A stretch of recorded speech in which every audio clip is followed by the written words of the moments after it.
Tonight we journey north into a world of iron, salt, smoke, and song. The year is 1000 AD, across the cold rim of Europe, where winter bites deep into the soil and summer burns brief and green across the meadows. The Viking world is alive.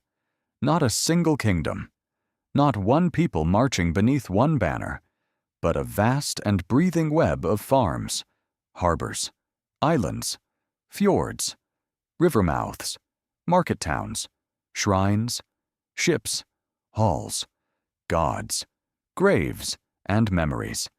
It stretches from the black cliffs of Greenland to the silver rivers of the east, from the storm-lashed coasts of Norway to the low fields of Denmark, from the wooded lakes of Sweden to the misted shores of Ireland, England, Francia, and beyond.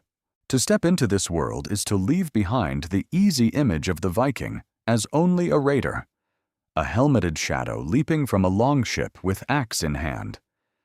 That figure existed, fierce and real enough, but he was only one face among many.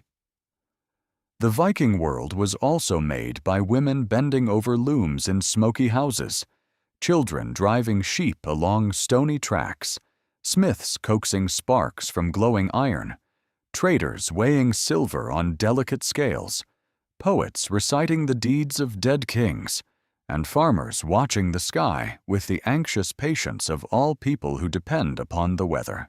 This was a world of gods and mortals walking close together, not gods in some distant heaven, removed from human struggle, but powers felt in the storm, in the blade, in the field, in childbirth, in luck, in dreams, and in death.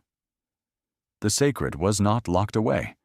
It lived in the shape of the landscape itself. A mountain could be holy. A grove could hold memory. A spring could whisper with unseen force. The dead were not gone in any simple sense. They lingered beneath mounds, inside stories, within family names, and perhaps within the very land that fed the living.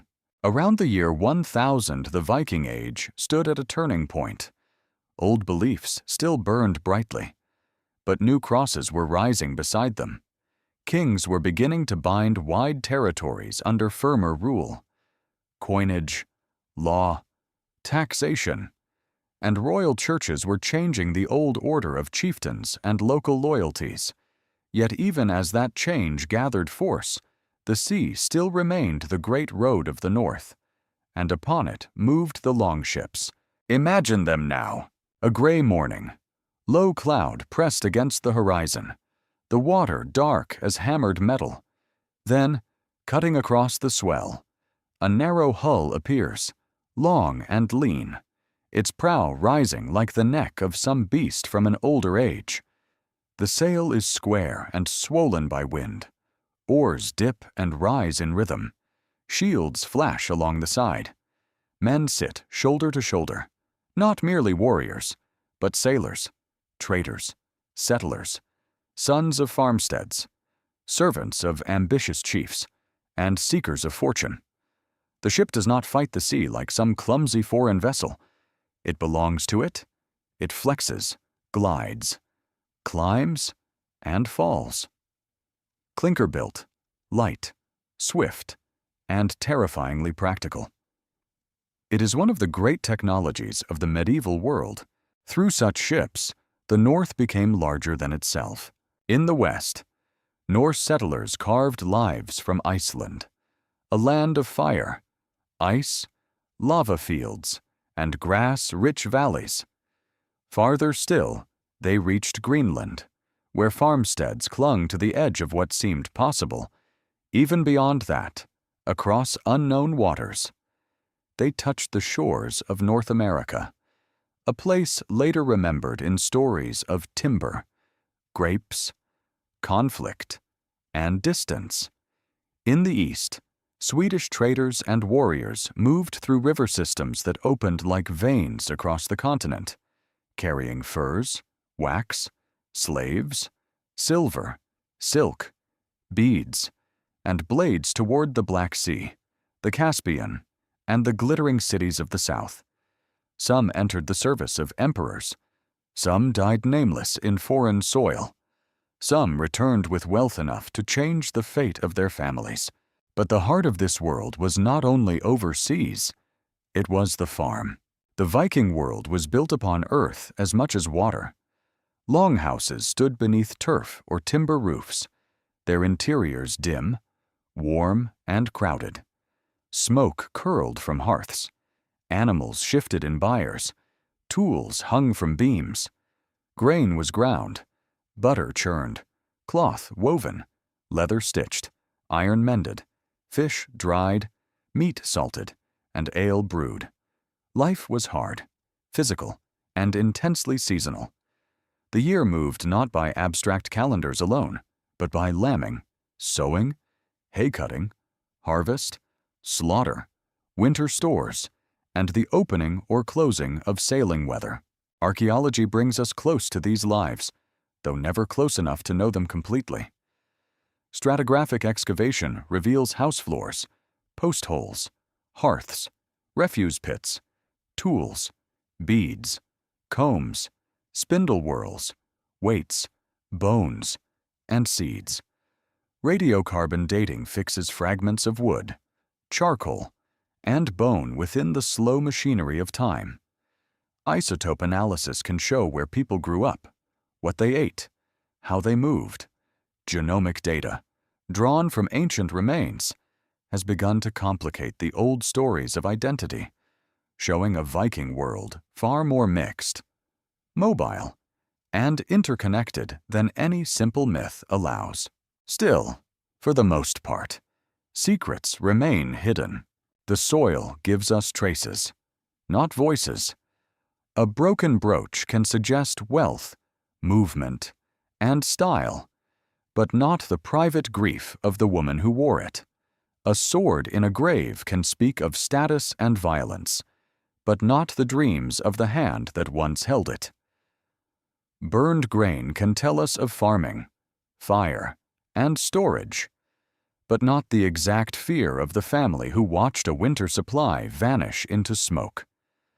The Viking world survives in fragments, and each fragment is a doorway into darkness.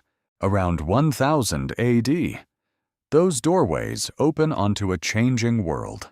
In England, Scandinavian rulers and settlers had already transformed whole regions, leaving marks in law, language, place names, farming, and urban life. In Ireland, Norse towns such as Dublin had become centers of trade and power, places where conflict and commerce existed side by side. In Normandy, descendants of northern raiders had become lords of a new land, adapting with astonishing speed to Frankish speech, Christianity, cavalry warfare, and continental politics. In Scandinavia itself, ambitious rulers sought to gather scattered loyalties into kingdoms, often using Christianity as both faith and political instrument. Yet nothing was simple. Conversion did not descend like a curtain. Old customs endured. Crosses and hammer symbols could exist in the same generation, sometimes perhaps in the same mind. A person might accept baptism and still fear the old powers in storm and sickness. A king might build churches while relying on warriors whose imaginations remained shaped by older songs of fate, honor, and the hungry dead.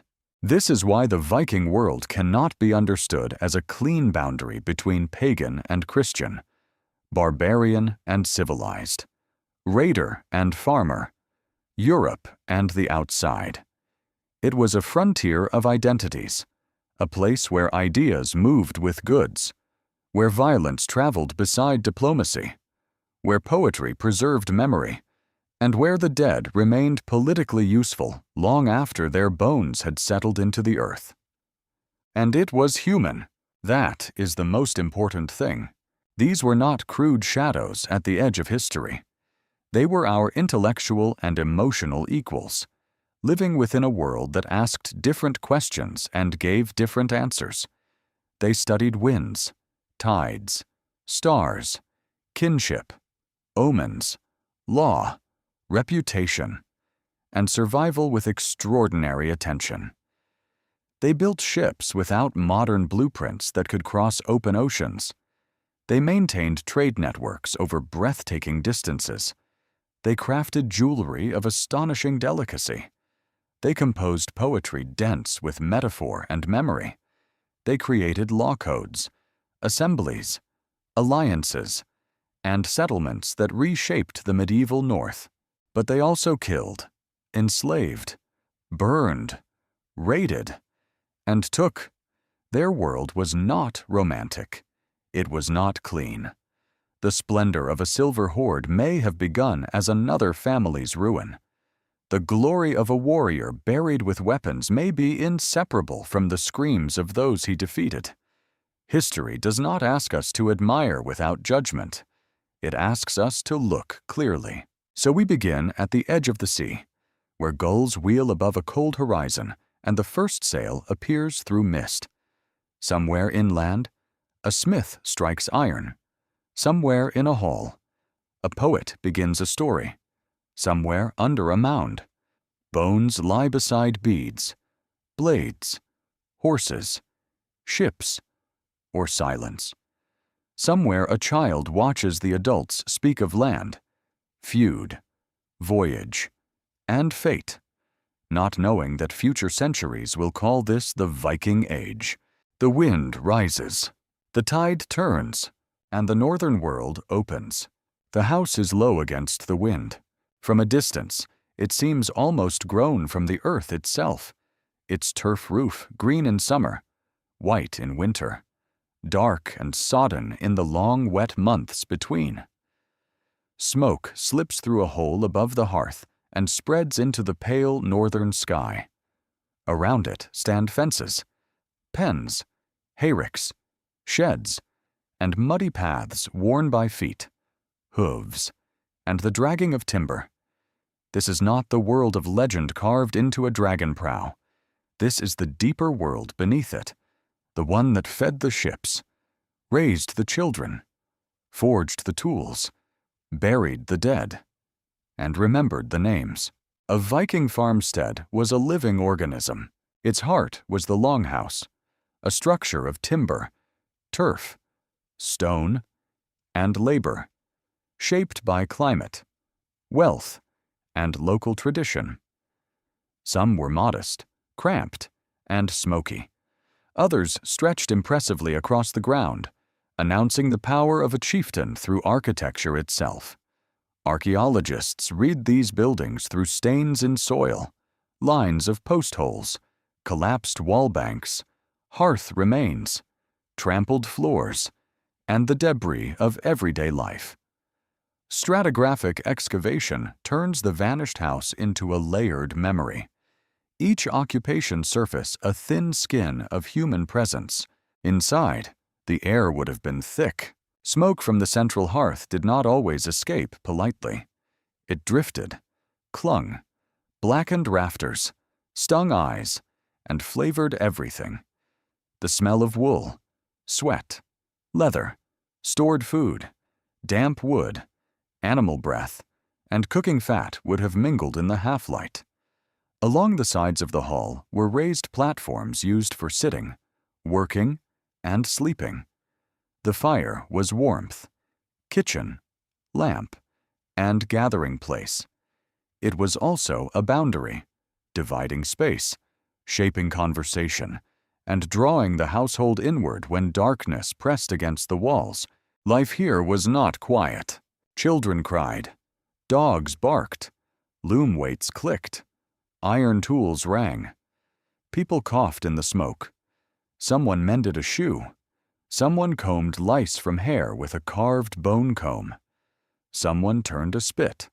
Someone sharpened a knife. Someone told a story already known to everyone in the room, yet still worth hearing because the telling mattered as much as the tale. The household was not merely a family in the modern sense. It could include kin, dependents, hired laborers, foster children, guests, enslaved people, and animals housed under the same roof in colder regions. Status was everywhere, encoded in where one sat, what one wore, what one owned, who could speak freely, and who had to lower their eyes. The Viking world valued freedom intensely, yet it also rested upon unfreedom. Thralls, the enslaved, worked fields, tended animals, cooked, cleaned, carried, built, and served. Their lives are difficult to see in the written record, but archaeology forces them back into view through labor itself. Every farm was an argument with the environment. In the north, survival depended upon timing. Fields had to be prepared when the soil allowed it. Grain had to be harvested before rot, frost, or storm destroyed it. Hay had to be cut, dried, and stored. For animals were wealth only if they lived through winter. Cattle, sheep, goats, pigs, horses, poultry, and dogs each occupied a place in the farm economy. Bones recovered from middens reveal slaughter patterns, diet, herd management, and hard choices made when fodder ran short.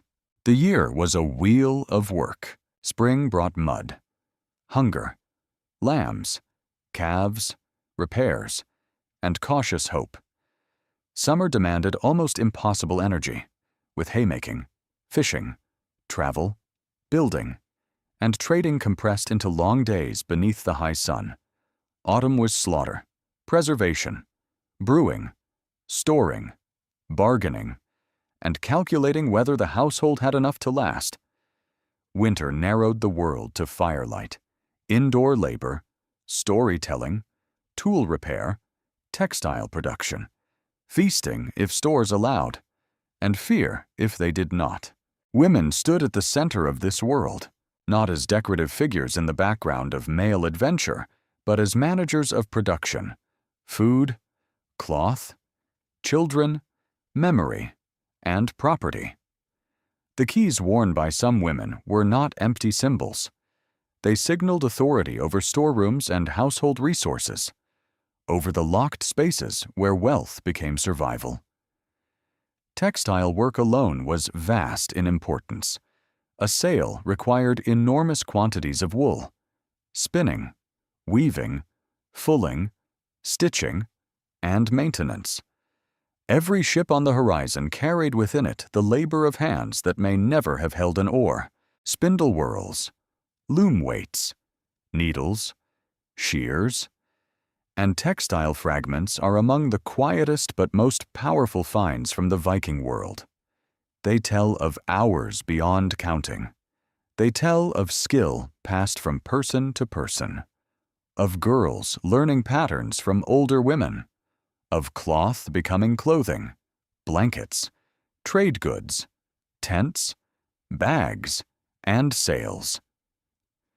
To speak of Viking expansion without speaking of wool is to describe a bird without mentioning wings. Food was both necessity and identity. A meal might include barley porridge, bread, fish, milk products, cheese, curds, butter, smoked meat, seal, whale in some regions, berries, nuts, onions, peas, beans, herbs, and ale. In coastal settlements, fish could dominate. In richer halls, feasting transformed eating into politics. To host well was to command loyalty, to distribute meat, drink, gifts, and honor was to bind people to a name. The hall was not merely a building, it was a theater of power. Feasts glittered in memory. Imagine benches crowded with bodies, firelight flashing on drinking horns, arm rings, brooches, blades, and wet eyes. Outside, frost grips the posts. Inside, voices rise. A leader gives gifts. A poet praises ancestry. Old wrongs are carefully not mentioned, or deliberately mentioned. Promises are made in drink that may later demand blood. Laughter and danger sit close together. The hall can warm a community, but it can also ignite a feud. Material culture reveals the astonishing range of ordinary beauty. A comb carved from antler, a glass bead from far away, a whetstone darkened by use, a tiny copper alloy pendant, a gaming piece, a child's toy boat, a patch on a shoe, a repaired pot. These things do not shout like swords, but they speak with an intimacy weapons rarely possess. They show people caring about appearance, leisure, skill, identity, and continuity. They show a world not waiting for history to happen somewhere else. Death entered the farmstead often. Infant mortality, infection, accident, childbirth, violence, famine, and disease were never far away. Burial customs varied widely, from cremation to inhumation, from simple graves to elaborate monuments, from Christian cemeteries to older rites beneath mounds or stones. Grave goods can suggest belief, but never explain it fully. A bead at the neck, a knife at the belt, a horse beside the dead, a boat used as a grave. Each object gestures toward a mental universe only partly recoverable. Still, the farm endured. It endured through inheritance, marriage, oath, memory, and work. It endured because someone rose in the dark to tend animals, because someone saved seed, because someone repaired the roof, because someone remembered which field flooded, which path froze first, which cow gave good milk, which neighbor could be trusted, which insult could be ignored, and which one could not. In this turf-roofed world, the Viking Age was made day by day, not only in raids, not only in royal ambition, not only in distant voyages toward silver and fame. It was made in smoke, wool, bone, grain, milk, iron, mud, and firelight. It was made by people whose names are mostly lost, though their fingerprints remain in clay, soot, stitching, and soil. And still, for the most part, secrets remain hidden. Beneath the grass lie the floors where they slept. Beneath the midden lie the meals they shared. Beneath collapsed walls lie the outlines of rooms where love, hunger, anger, birth, illness, laughter, and mourning once moved like weather. The longhouse is silent now, but in the mind's ear, if we listen carefully, the hearth still cracks. The ship waits at the edge of the shore like a living thing. Its hull rests on rollers above the tide line, dark with tar, curved with purpose, smelling of resin, timber, salt, wool, and iron. Men move around it in the half-light, tightening ropes, lifting cargo, checking oars, speaking little. A woman stands nearby with a cloak wrapped against the wind, watching a son, a brother, a husband, or a debtor prepare to leave. Dogs bark from the farm track. Gulls wheel above the strand. The water beyond is restless, gray, and open. In the Viking world, the sea was not a border. It was a road. To many settled peoples of medieval Europe, the sea could seem like an ending, a dangerous emptiness beyond the safety of fields, walls, and roads. But to the people of Scandinavia, raised among fjords, islands, lakes, rivers, sounds, skerries, and coasts, water was movement. Water connected what land divided. It allowed a farm boy from western Norway to reach an Irish harbor, a trader from Sweden to pass deep into eastern river systems, a chieftain from Denmark to cross toward England with warriors at his back, and a settler from Iceland to vanish into the Western Ocean. The longship was not merely transport. It was an answer to geography. Its genius lay not in one feature, but in the marriage of many. The planks were overlapped in clinker fashion, each strake fastened to the next, creating a hull both strong and flexible. It could bend slightly with the force of the sea rather than shatter against it. The shallow draft allowed it to slide into rivers, cross sandbanks, approach beaches, and appear where deeper vessels could not go. Oars gave control when wind failed. A square sail gave speed when the weather favored it. The hull was narrow, elegant, swift, and practical. It was at once a weapon, a cargo carrier, a bridge, and a declaration.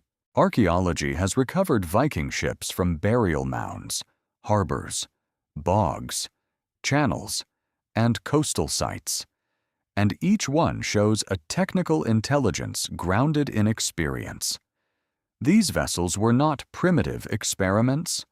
They were refined machines built by people who understood timber, balance, current, stress, wind, repair, and risk. Lithic analysis belongs to the older stone worlds of deep prehistory. But in the Viking Age, the same spirit of material knowledge lived in woodworking, iron riveting, rope making, sail production, and the practiced eye of shipwrights who could read a tree as a future hull. A tree was not simply cut, it was chosen. The ship began in the forest, with timber selected for shape, strength, and grain. Oak was prized where available, though local resources mattered. Curved branches and natural forms became knees, ribs, and stems. Wood was split, shaped, joined, and sealed. Iron rivets fastened planks. Animal hair, wool, moss, or fibers could be used with tar for caulking. Every part of the vessel carried the memory of skilled hands, before a sail ever filled with wind. The ship had already gathered forest, forge, pasture, and household labor into one body. And then there was the sail. A sail was a massive achievement. Wool had to be grown on sheep, shorn, cleaned, spun, woven, treated, and maintained. The cloth needed strength enough to endure salt wind and sudden weather. The image of a dragon ship cutting through the dawn often hides the thousands of hours of textile labor that made the voyage possible. Without spinning and weaving, there could be no oceanic reach, no sudden fleets on foreign coasts, no crossing to Iceland, Greenland, or the far western lands. At sea, skill mattered as much as courage. Navigation in the Viking world was not guesswork performed by reckless men trusting only fate. It was a discipline of observation. Sailors watched wind direction, swell patterns, cloud formations, stars, birds, whales, watercolor, sea temperature, and the smell of land. They learned how weather behaved around known coasts, how currents pulled between islands, how fog changed sound, how birds moved near nesting grounds, and how the horizon itself could betray distance. Knowledge lived in memory, body, and story. It passed from old sailors to young ones through practice, warning, and survival. A voyage began with calculation. How much food could be carried? How many men? How much water? What cargo? What weapons? Which season? Which route? Which lord or partner financed the journey? Was the purpose trade, settlement, tribute, raiding, exploration, service, exile, or revenge? A ship leaving shore carried more than bodies. It carried intent, and intent could change. A trading voyage might turn violent if opportunity appeared. A raiding party might bargain if resistance looked costly. A settler ship might become a rescue vessel, a pirate ship, a funeral ship, or a floating court of law. The Viking world rarely separated cleanly into categories. A man could be farmer in spring, sailor in summer, raider in autumn, and storyteller in winter. The same ship could carry wool, weapons, slaves, silver, timber, walrus ivory, amber, hides, grain, and rumor. The sight of these vessels on the horizon could mean different things depending on where one stood. To a coastal monastery, it might mean terror, bells ringing, doors barred, treasure hidden too late. Manuscripts dropped in panic, smoke rising where sacred buildings had stood. The longship's speed made it psychologically devastating. It brought violence without warning, then vanished before armies could gather.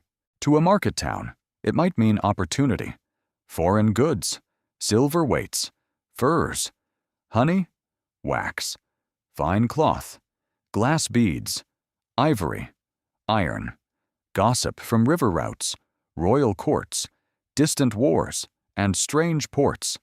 The same sail that frightened one shore enriched another. To a young Scandinavian with little inheritance, it might mean possibility. Land was limited. Ambition was not. A voyage could make a name. It could bring wealth, followers, marriage prospects, weapons, honor, and stories.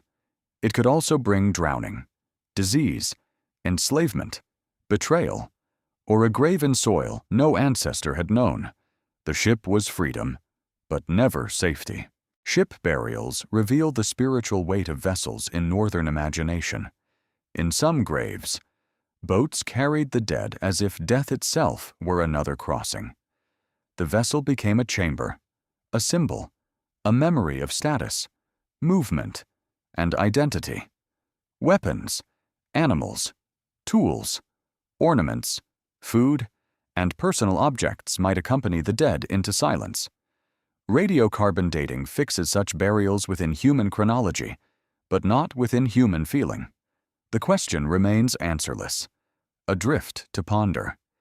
Did they believe the dead sailed onward? Did the ship honor life lived across water? Did it display the family's power to those still breathing? Perhaps all of these. Perhaps more. The ship also reshaped politics. A ruler who could command ships could command distance.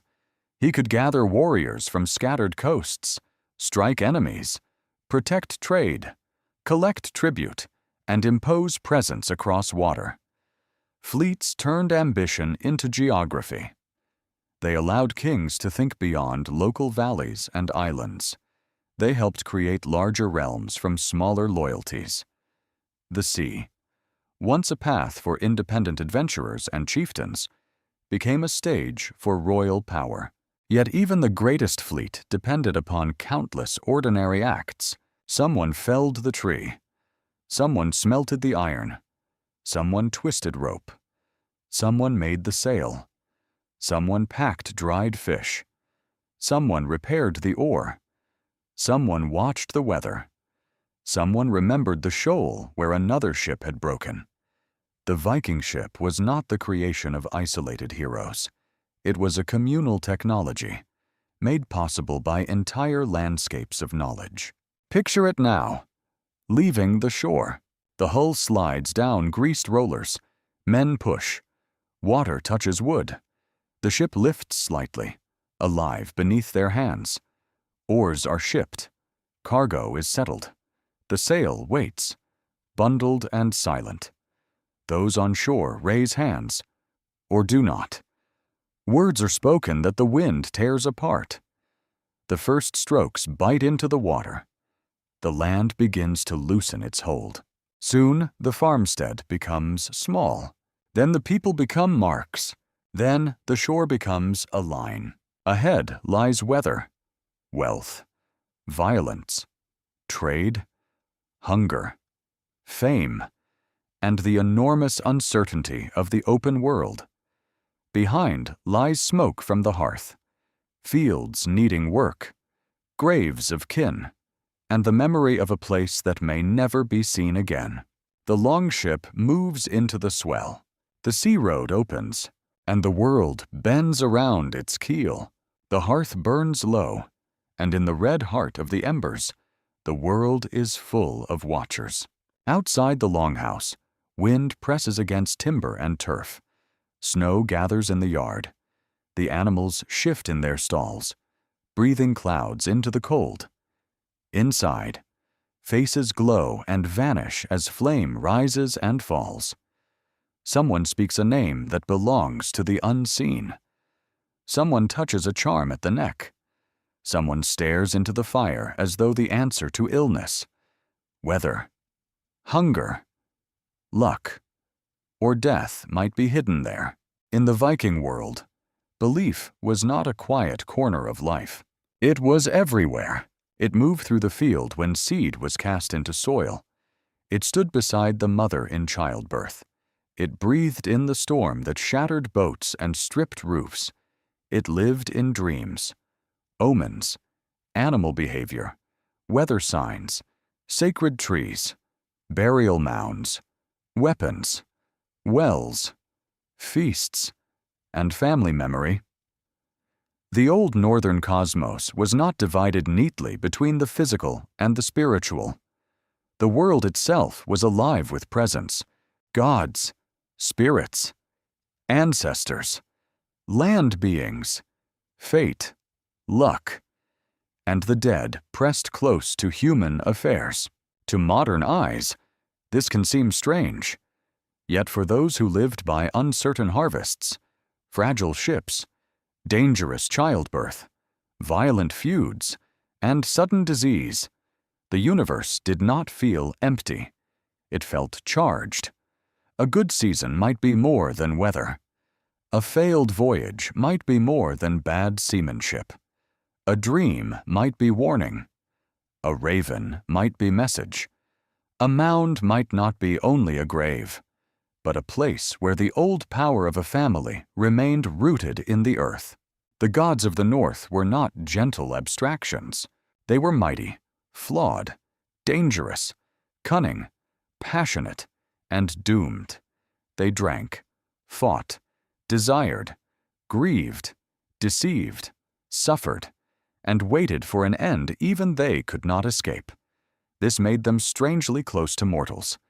They were not beyond fate. They too stood within it. In such a world, courage did not mean believing one would always win. Courage meant acting when all things, even gods, moved toward darkness. That idea mattered. A farmer could understand it while watching frost threaten a field. A sailor could understand it when waves rose higher than the gunwale. A warrior could understand it while tightening his grip before battle. A mother could understand it at the bedside of a fevered child. Human life was not secure. It never had been. The old stories did not deny that. They gave shape to it. Ritual made uncertainty bearable. A sacrifice might be made before a voyage, a feast, a harvest, a birth, a battle, or the sealing of an oath. Animals could be killed and their blood used in sacred contexts. Food and drink could be offered. Weapons might be bent or broken and given to water or earth. Objects could be placed in graves, wells, bogs, or beneath thresholds. Words were spoken, gestures performed, fires lit, cups raised, and bonds renewed between the living, the dead, the divine, and the land. Archaeology can find traces of ritual, but rarely the whole ritual itself. It can reveal bones cut in unusual ways, deposits placed with care, amulets worn close to the body, temples suggested by building remains, cultic objects, graves arranged with symbolic intent, and landscapes shaped by repeated acts of devotion. Stratigraphic excavation may show that a place was visited across generations. Radiocarbon dating may reveal the span of use. Isotope analysis may tell us where the animals came from. Yet the words spoken over the offering are gone. Still, for the most part, secrets remain hidden. One of the most famous symbols of this old world is the hammer pendant, worn by some as a sign of protection, identity, or divine connection. Small enough to rest against the chest, it carried a universe of meaning. In a time when crosses were spreading across the north, such pendants could also become declarations, not always of resistance in a simple sense, but of belonging, memory, and allegiance to an older order of power. The arrival of Christianity did not erase the old gods in a single clean stroke. The change was slower, stranger, and more human. Some conversions were political, tied to kingship, diplomacy, marriage, trade, and alliance. Some were sincere spiritual transformations. Some were pragmatic accommodations. Some may have been barely understood at first, folded into existing categories of power. To a person raised among many divine beings, one more holy figure did not necessarily require the immediate abandonment of all others. Cross and hammer could exist in the same cultural landscape. A chieftain might accept baptism to secure support from a Christian king. A trader might wear a cross in a Christian market and keep older charms at home. A family might bury one relative with grave goods and another in a churchyard. A poet might preserve stories of pagan gods while living in a Christian society. The mind does not always change as quickly as law, and kings understood the power of belief. Christianity brought more than theology. It brought writing, bishops, churches, international legitimacy, new forms of royal ceremony, and connection to the wider Christian kingdoms of Europe. A king who stood with the church could claim not merely strength, but sacred authority of a new kind. He could use priests as administrators, churches as centers of influence, and Christian identity as a tool to bind people across regions. Yet the older sacred landscape did not vanish. Holy places may have been reinterpreted. Feasts continued under new names. Seasonal gatherings shifted meaning. Stories were retold. Local customs survived under Christian language. Memory is stubborn, especially in rural places where the land itself carries ancestral weight. A grove cut down does not remove the fear once felt there. A mound beside a farm does not become ordinary just because a priest says the old ways are false. Burial offers one of the clearest windows into this transformation. Older Viking Age graves might include weapons, jewelry, tools, animals, ships, food, gaming pieces, or objects of daily life. The body might be cremated or laid out whole. Graves could be dramatic statements of rank, gender, lineage, travel, and belief. Christian burial gradually emphasized different ideas, often with the body placed in earth without rich grave goods, oriented according to Christian practice, and gathered within cemeteries linked to churches. But the transition was uneven. Some graves mixed signals. Some communities changed faster than others. Some objects that appear pagan may have been heirlooms, symbols, or possessions rather than ritual declarations. Some Christian graves still contain traces of older concerns. The dead do not explain themselves. Archaeologists must read carefully, never forcing one object to carry more certainty than it can bear. The dead were powerful in Viking thought. Ancestors could legitimate claims to land. Mounds could mark territory. Burial places could become centers of memory, law, and status. Stories tell of the dead returning, guarding treasure, haunting homes, advising descendants, or needing to be restrained. Whether such stories reflect literal belief, social anxiety, moral teaching, or all of these at once, they reveal a world where death did not end relationship. A grave was not only disposal, it was communication.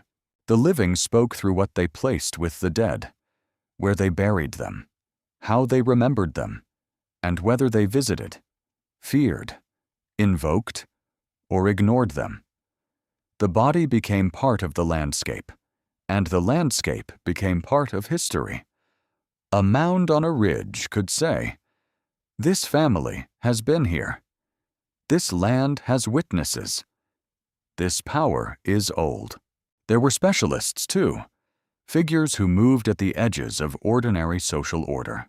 Seeresses, ritual practitioners, healers, poets, and wise people appear in stories and occasional archaeological debates, though the evidence is difficult and often contested.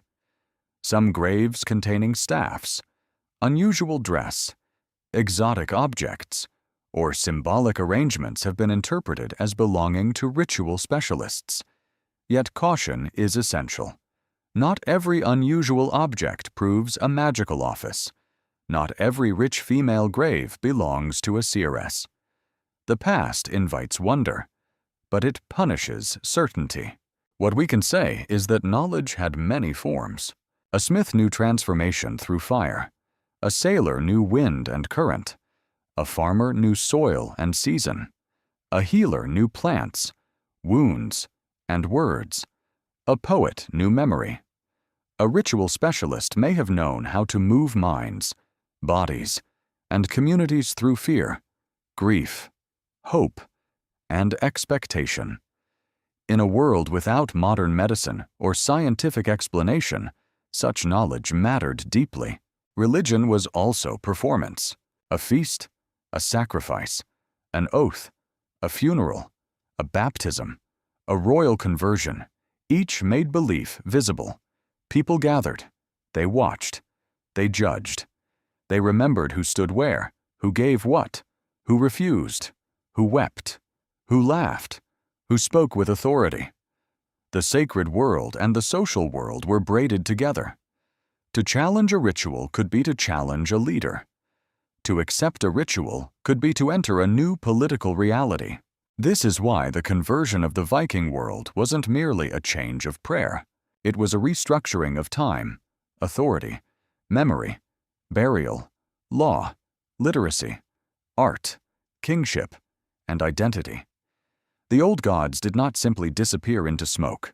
They became stories, warnings, poetic language, carved images, local memories, scholarly puzzles, and eventually symbols for later ages seeking power in the imagined north.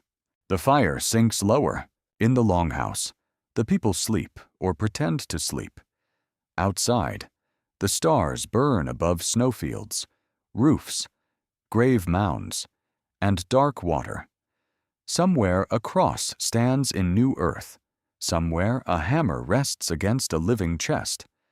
Somewhere an old story is being told by a voice that already knows the ending, yet tells it anyway because endings are not the same as silence. The Viking world was changing, but in the mind of a person sitting by that hearth in 1000 AD, the universe remained crowded, dangerous, sacred, and alive. And only time will tell what future discoveries will be made, what hidden graves will be opened, what buried charms will be lifted into light, and what lost prayers may still sleep in the northern soil. At the edge of the harbor, the world is weighed in silver. The morning air smells of mud, tar, fish, smoke, wet wool, dung, and seaweed. Boats bump softly against wooden landing stages. Men shout over the creak of ropes and the slap of water. Women move through the market with baskets, keys, knives, beads, and watchful eyes. A child stares at a foreign trader whose clothes are cut differently, whose speech sounds like stones clicking in a stream, whose belt carries a pouch heavy enough to make adults glance twice. This is the Viking world as marketplace, not only the world of raids and burning roofs, but of counting, bargaining, measuring, trusting, cheating, promising, and remembering. Here, violence is still near. A blade may be hidden beneath a cloak. A feud may begin with a disputed price. A slave may stand between barrels of fish and stacks of hides. Yet commerce draws people together who might otherwise remain strangers. It creates temporary peace among those who want profit more than blood. A trading town was a machine of contact. Places such as Hedeby, Birka, Kaupang, Dublin, Ribe, York, and others became points where local produce met distant ambition.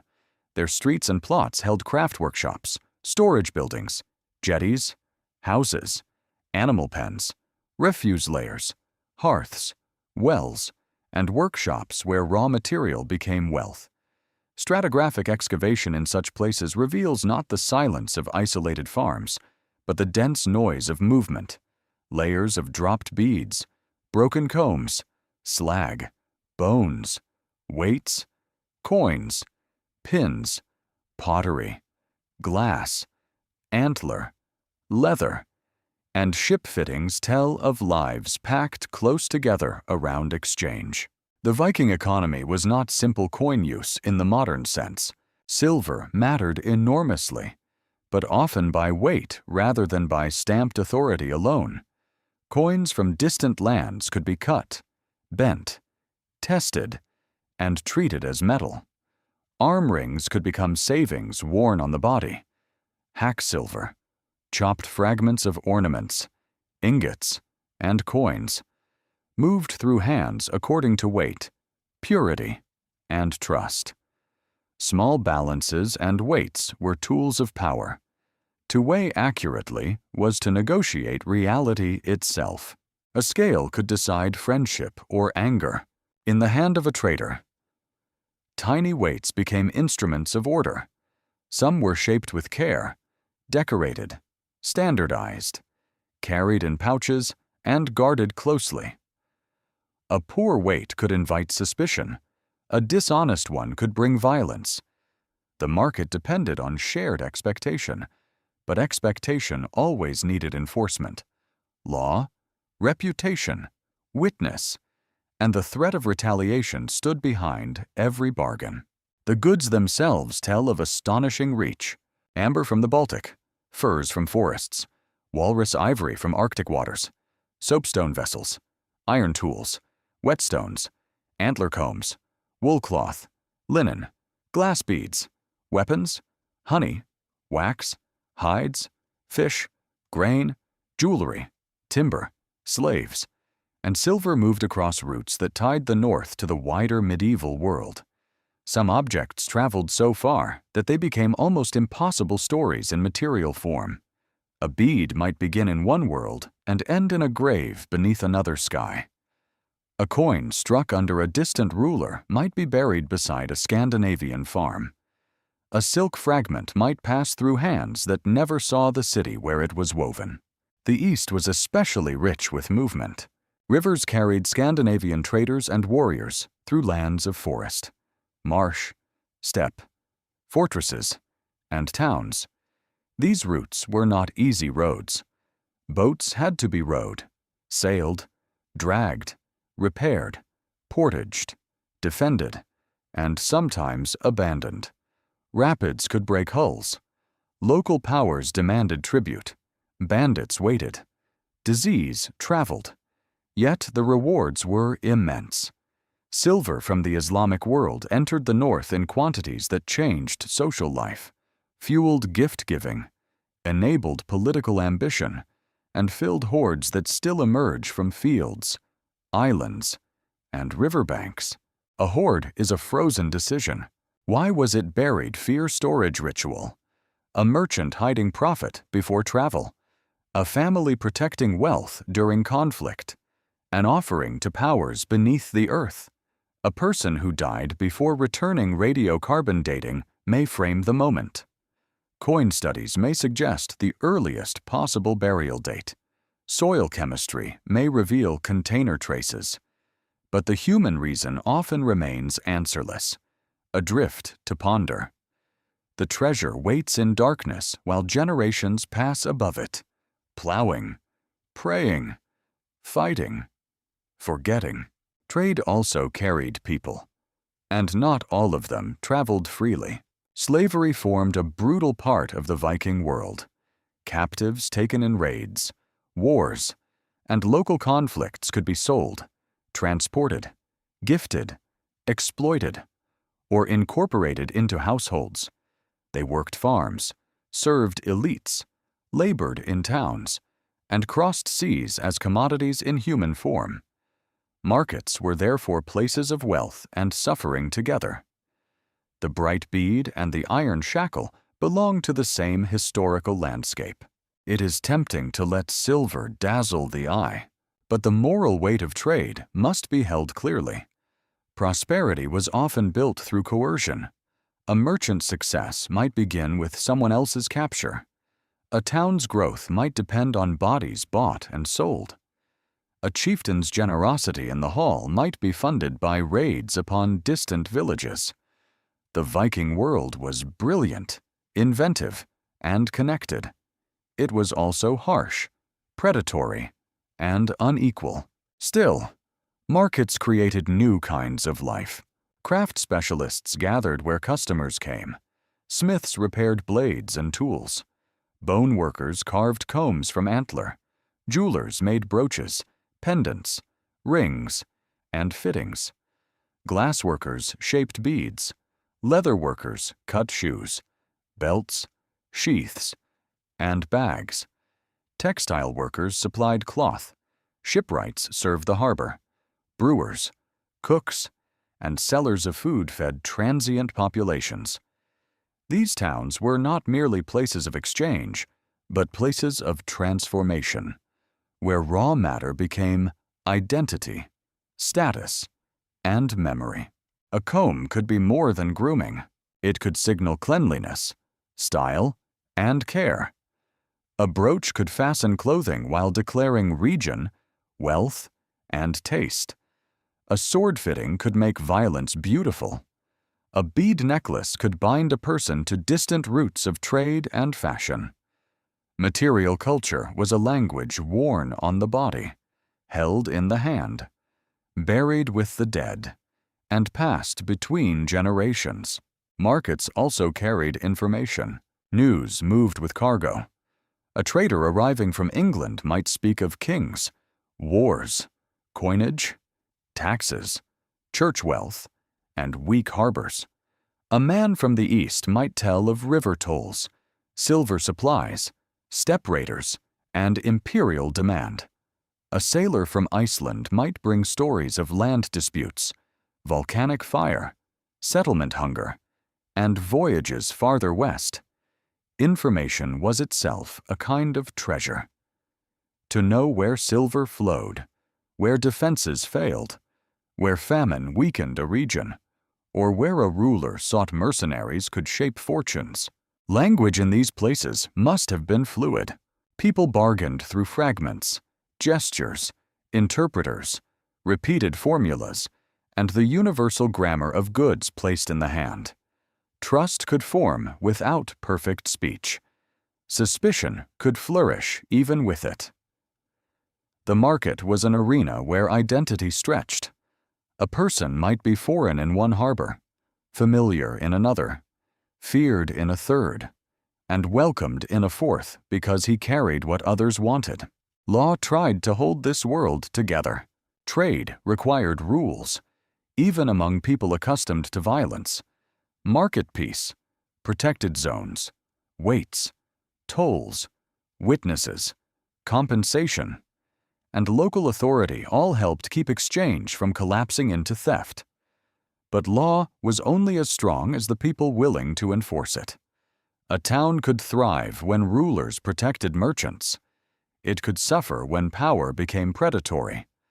Commerce and kingship grew together, each feeding the other. The harbor at sunset is a theater of endings. Goods are packed away. Fires are lit. Deals are remembered. Debts remain. A slave coughs in the cold near a storage shed. A trader hides silver beneath bedding. A craftswoman counts beads by lamplight. Sailors drink too loudly. Somewhere a stranger is watched because he asked too many questions. Somewhere a child holds a small broken object from far away and wonders what land made such a thing. Beneath later streets, beneath modern towns, beneath fields and shorelines altered by centuries. The debris of these markets still waits: a lost weight, a clipped coin, a burned beam, a bead fallen through floorboards, a fishbone in black soil, a scrap of silk, a human chain link corroded almost beyond recognition. The Viking world was not isolated at the top of Europe. It was entangled with continents. Its harbors were mouths through which the North spoke to the world, and through which the world answered in silver, silk, blood, salt, faith, rumor, and desire. The blade is drawn in public, and everyone understands the danger. Not only the danger of the edge itself, bright and cold in the morning light, but the danger of what it means. A weapon in the hand is never just metal. It is memory, insult, inheritance, threat, pride, debt, and law all gathered into one shining line. Around the men who face each other, the crowd grows still. Someone knows the story. Someone knows the old wound behind the new anger. Someone knows that a single death may not end anything at all. In the Viking world, violence had structure.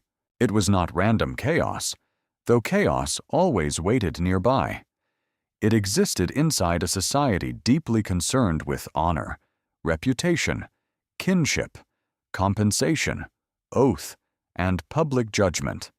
Men and women lived within webs of obligation. A person was not only an individual, but a member of a household, a lineage, a district, a following, a name.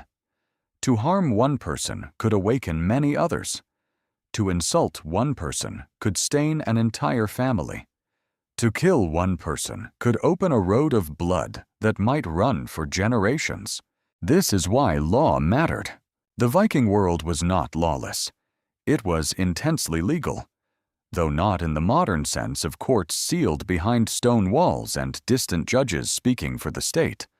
Law lived in assemblies, in memory, in custom, in public speech, in negotiation, in compensation, and in the authority of men who knew the old formulas. The law thing, the gathering where disputes were heard and decisions announced, was one of the great institutions of Northern society. It brought free people together to settle quarrels, declare rights, arrange punishments, make alliances, and turn private conflict into public order. A feud was not simply revenge. It was a social process, terrifying because it could be rational. A killing demanded answer. That answer might be another killing, or payment, or exile, or settlement, or marriage alliance, or public humiliation, or a carefully staged reconciliation. Blood money could cool anger, but only if honor allowed it. Too little compensation invited contempt. Too much pride invited catastrophe. The measure of a life became a matter of status, circumstance, witnesses, and negotiation. Every free person needed a reputation strong enough to defend. Honor was not vanity. It was social survival. In a world where centralized authority remained limited, reputation helped protect property, family, and future. A man known as cowardly might lose allies. A woman known as shrewd and strong might preserve a household in crisis. A chieftain known as generous attracted followers. A leader known as weak invited betrayal. Words could wound because words could change how others acted toward you. Insults were dangerous. Mockery, accusations of cowardice, sexual dishonor, oath-breaking, sorcery, betrayal, or weakness could demand public response. Silence might be read as acceptance, yet response could escalate beyond control. The culture valued restraint as well as courage, though the stories often remember the dramatic moment when restraint fails. The wisest person was not always the quickest to strike. Sometimes greatness lay in knowing when anger served an enemy. Weapons were objects of practical use and symbolic force. The sword was prestigious, expensive, and often named in poetry. It could pass through generations, carrying the fame of those who had wielded it. Pattern-welded blades, decorated hilts, inlaid fittings, and carefully made scabbards turned weaponry into art. Spears were common and deadly, used in hunting, war, and ritual. Axes varied from working tools to specialized weapons capable of brutal effect. Bows mattered too, though they receive less glory in heroic imagination than swords and axes. A shield was not a decorative circle on the wall. It was life. Wooden iron bossed, sometimes painted, often repaired. It absorbed impact, closed formations, protected the body, and marked identity. In battle, the shield wall was both technique and trust. To stand beside another person with shields overlapping required discipline, nerve, and confidence that the line would hold. Panic could be fatal. The strength of the individual mattered, but the strength of the group mattered more. War in the Viking world could take many forms. There were raids launched for plunder, speed, and shock. There were local disputes between rival chiefs. There were royal campaigns to seize land, tribute, or submission. There were mercenary ventures in foreign service. There were sea battles, ambushes, sieges, farm attacks, legal killings, and ritualized duels. The same society that created law also accepted violence as a normal instrument of power. Raiding required intelligence. Targets were chosen. Tides mattered. Weather mattered. Local politics mattered.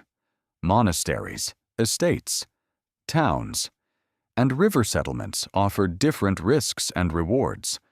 A successful raid needed speed, discipline, intimidation, and exit.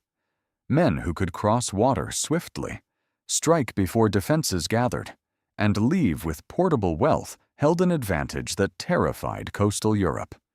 But raiding was not always easy profit. Defenders learned.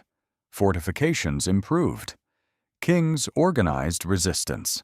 A failed attack could leave bodies in mud far from home.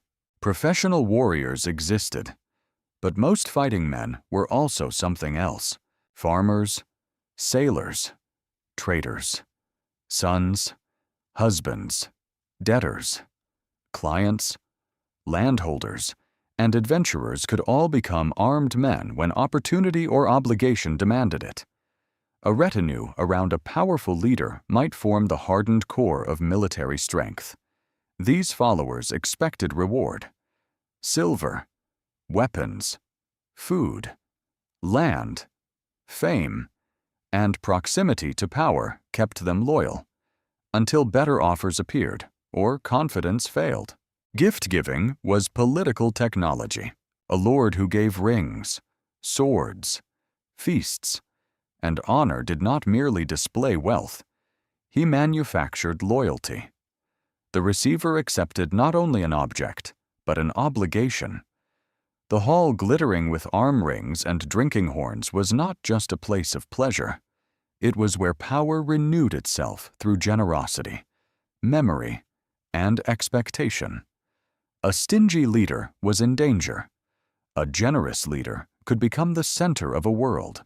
But generosity needed fuel. War could supply it. Trade could supply it.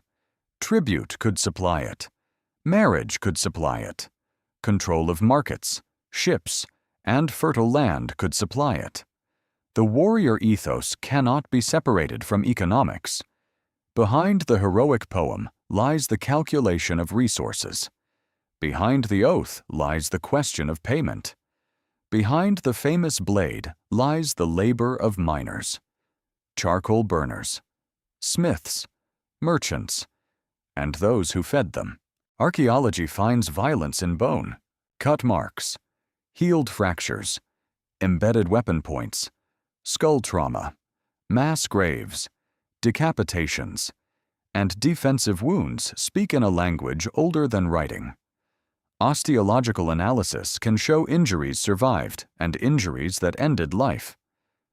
Some skeletons reveal people accustomed to hard labor and repeated trauma. Others show sudden slaughter. Genomic data can sometimes identify kinship among the dead, or reveal that a group buried together came from varied ancestries. The battlefield and the execution site both become archives. Yet the evidence must be read carefully. A weapon in a grave does not prove the dead person lived as a warrior. A healed wound does not explain the fight that caused it. A mass burial may belong to battle, punishment, massacre, disease, or ritual treatment. The past resists easy labels. Still, the bones make one thing clear. This was a world where violence touched bodies directly, and where social order had to be built in full knowledge of that fact. Law tried to prevent endless blood. Assemblies transformed private rage into public settlement. Witnesses mattered. Oaths mattered. Compensation schedules mattered. Outlawry could strip a person of protection, making them vulnerable to lawful killing.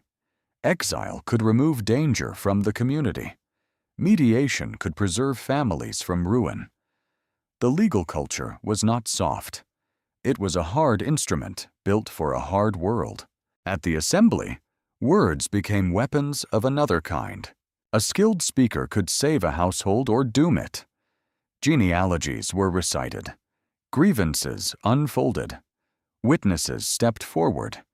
Men stood with supporters visible behind them. The crowd watched not only the case, but the balance of power. Justice and politics were intertwined. The right argument might fail if spoken by the weak. The wrong argument might prevail if backed by enough spears. Yet even powerful men needed legitimacy. Public opinion mattered because every settlement needed people to accept it.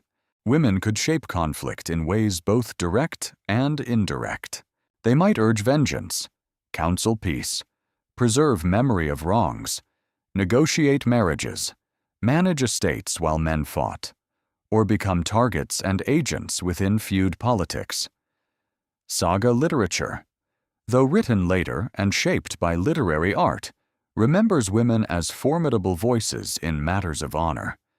Archaeology cannot always recover speech, but it can recover status, wealth, mobility, and the material conditions that made influence possible.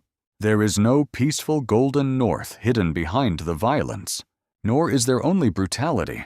The Viking world held both law and blood because human societies often build order from the very forces that threaten to destroy them. Honor could protect dignity. It could also demand murder. Kinship could sustain life. It could also trap families in inherited hatred. Courage could save a community. It could also feed vanity and ruin. The public blade lowers, or it strikes. The crowd exhales, or cries out. Somewhere, a settlement is reached, and the dead are paid for in silver, livestock, land, and bitter silence. Somewhere, no settlement is enough, and another household begins sharpening iron. Somewhere, a young man learns that fame has a price. Somewhere, an old woman remembers the first insult and knows that all this blood began with words. The Viking world understood that peace was not the absence of violence.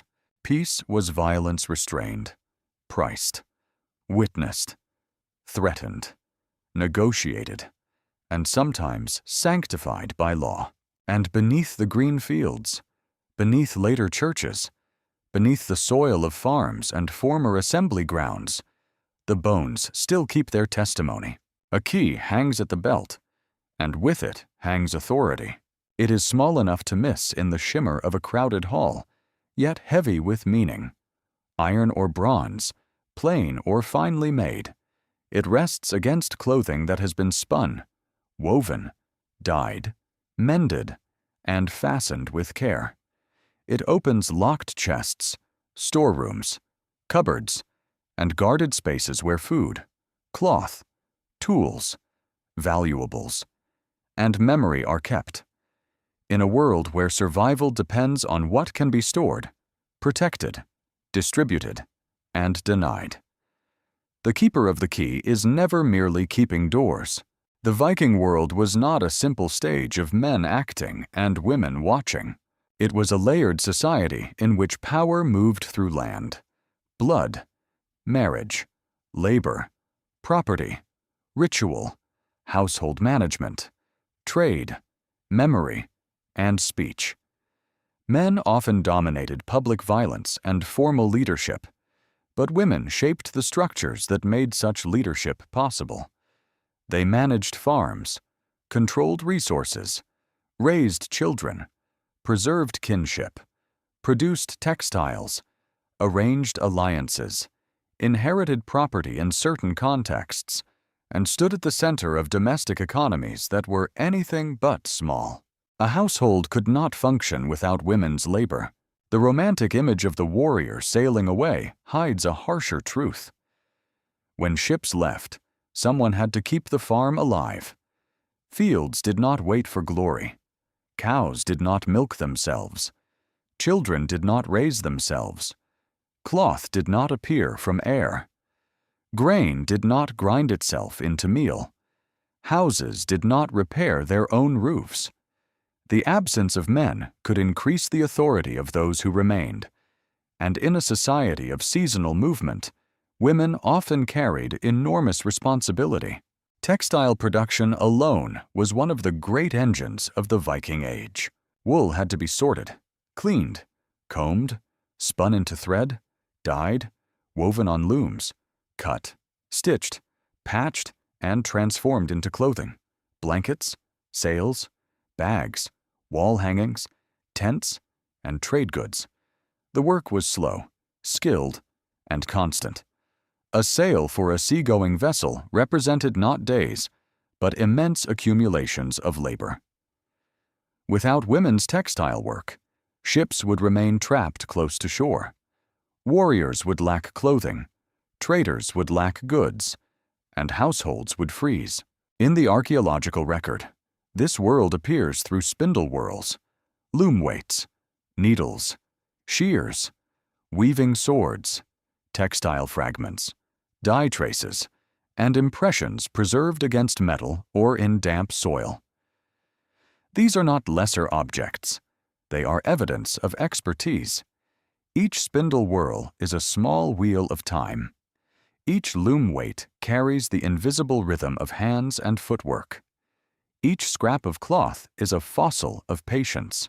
Women also shaped identity through dress, oval brooches, beads, pendants, chains, belts, rings, and pins did not merely decorate the body. They made status visible.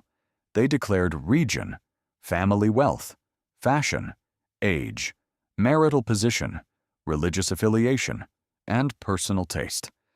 A woman walking through a market or hall carried information on her body: silver at the chest, glass at the throat, keys at the waist, and fine cloth at the shoulder could speak before her mouth opened. Some women traveled. Isotope analysis and genomic data have shown patterns of movement that complicate older assumptions about fixed, local lives. Marriage could move a woman between regions. Trade could draw people across seas. Enslavement could tear people from home. Settlement in Iceland, Greenland, England, Ireland, and beyond required women as well as men. Colonization was not only the planting of weapons in new soil, it was childbirth, cooking, inheritance, dairy work, burial, language, and the carrying of memory into unfamiliar landscapes. A settlement without women was a camp. A settlement with women, children, animals, seed, tools, law, and graves became a society. Queens and elite women could stand near the blazing center of politics. Marriage alliances linked ruling families, softened conflicts, created claims, and bound territories together. A royal woman might serve as diplomatic bridge, estate manager, patron of Christianity, mother of heirs, guardian of dynastic memory, or political actor during crisis. In a world where bloodlines mattered, the womb was political. To bear a child was not merely private. It could alter inheritance, loyalty, war, and succession. Yet power was not limited to queens. A widow could hold property and command respect, especially if she controlled land, wealth, or sons. A mother could influence vengeance or settlement. A woman of a leading household could receive guests, distribute food, guard honor, remember insults, and decide when silence was wise or deadly. Power often lived in the ability to make others act, and by that measure, many women mattered deeply. Graves have become one of the great battlegrounds of interpretation. For generations, archaeologists often assumed that weapons meant male and jewelry meant female. Modern analysis has challenged that habit. Osteological study, ancient DNA, and more careful excavation have revealed that the past is more complicated than old categories allowed. Some graves with weapons have belonged to women. Some graves without weapons have belonged to men. Some remains are too fragmentary for certainty. Some burials may represent ritual roles, symbolic identities, inherited objects, or unusual social positions. The famous question of female warriors lives in this uncertainty. Were there women who fought? Almost certainly, in some circumstances, women could and did use violence, defend homes, and perhaps join armed conflict. Were shield maidens common professional warriors across the Viking world? The evidence is far more difficult. Poetry, legend, later saga tradition, and a handful of striking graves invite fascination. But fascination is not proof by itself. The honest answer stands between denial and fantasy. The Viking world allowed more variation than older scholarship imagined.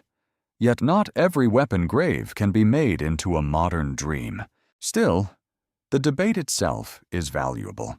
It reveals how the present can distort the past. Earlier scholars often erased women from power. Modern audiences sometimes reshape them into warriors because armed power is the easiest kind to recognize.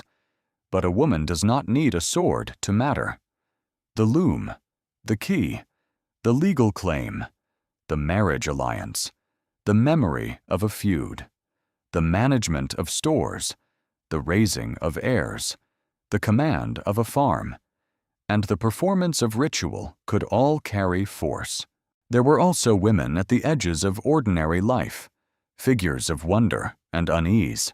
Stories speak of seeresses, wise women, healers, dream interpreters, and practitioners of strange knowledge.